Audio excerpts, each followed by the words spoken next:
the word cuckoo has many different meanings, and all of them come to bear in Tillman Singer's gonzo, wildly incoherent body horror, Cuckoo. Set in the atmospheric, mountainous Alps, where more horror should be set, by the way. The film takes bird analogies and sheer lunacy to the next level. With a vein of dark comedy coursing through it and a pair of unhinged performances by Hunter Schafer and Dan Stevens, Cuckoo is delightfully off the rails and creepy as hell. A combo of Suspiria-esque paranoia thriller and something from the fevered brain of David Cronenberg. You can't name your film Cuckoo and not have someone who is a total basket case. Schafer's Gretchen would appear to be that character. She's got a chip on her shoulder after being forced to live with her estranged father Louis, played by Marton Csokas, stepmom Beth, played by Jessica Henwick, and their young daughter Alma, played by Mila Liu, a mute girl who communicates through a translator device. One might expect that moving to a gorgeous, isolated resort in the Bavarian Alps would cure any resentment, but not for Gretchen. Voicemail messages reveal that she's deeply homesick and missing her mother, and also the bandmates who miss her creative input. Dan Stevens' Mr. König clearly has a screw loose too.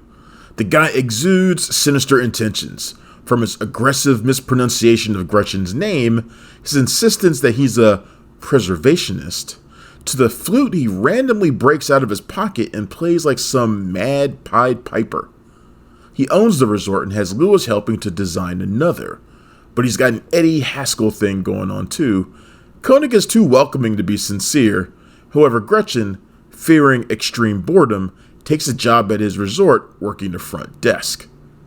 Weird shit starts happening almost immediately, because of course it does. Women are vomiting in the lobby, nobody is allowed to work past 10 p.m., and König seems desperate to make sure nobody does. There's also a strange blonde woman with glowing eyes and a mouth that unhinges like a snake who is stalking Gretchen's every move. Singer, masterful at crafting indelible images that will haunt you, captures the woman's first appearance in Speed, Shadow, and Moonlight. The hooded figure, who produces some sort of grotesque, impregnating bodily fluid and a hideous shriek, is someone only Gretchen seems to be terrorized by. Her parents believe she's losing it, and the cops don't believe her either.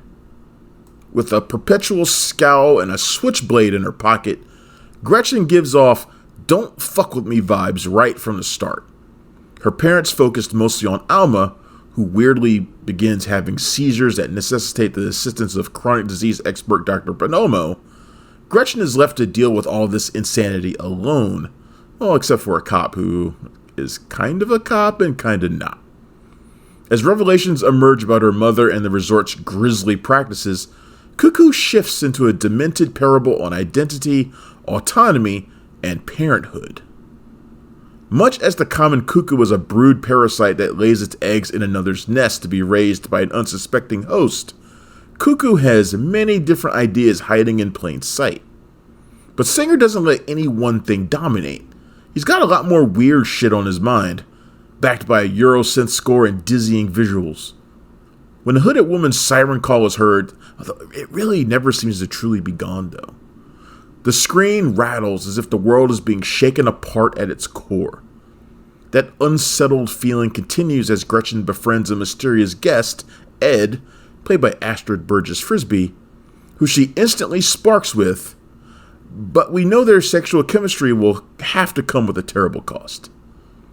An investigation into König by a rogue cop also seems doomed for failure because nothing normal can possibly exist in a baddie place like this. Much like her breakthrough role in Euphoria, Schafer is the embodiment of defiant fury as Gretchen refuses to be a victim. Continuing what has been a stellar year on the big screen, Schafer shows levels of resentment and vulnerability within Gretchen that are believable, even with all of the unbelievable stuff happening around her. As for Stevens, he's just having the most fun ever this year. His König, with a pinpoint German affectation, is the kind of villain who hides his vile nature behind a mask of professionalism and civility. The weirder Cuckoo gets, the better. But Singer could have ratcheted up the weirdness to another level, I think. At times it feels as if Singer is struggling to figure out how far to take it, or exactly what kind of horror he wants his film to be. The uncertainty dulls some of the suspense during a laborious second act, but Cuckoo recovers during a final stretch that is calibrated to deliver maximum freakishness with an abundance of style. Cuckoo is open in theaters now, and it gets a 3.5 out of 5. Thanks for checking out the show. If you like what we're laying down, please subscribe to our channel and click the bell to receive notifications for all of our latest stuff.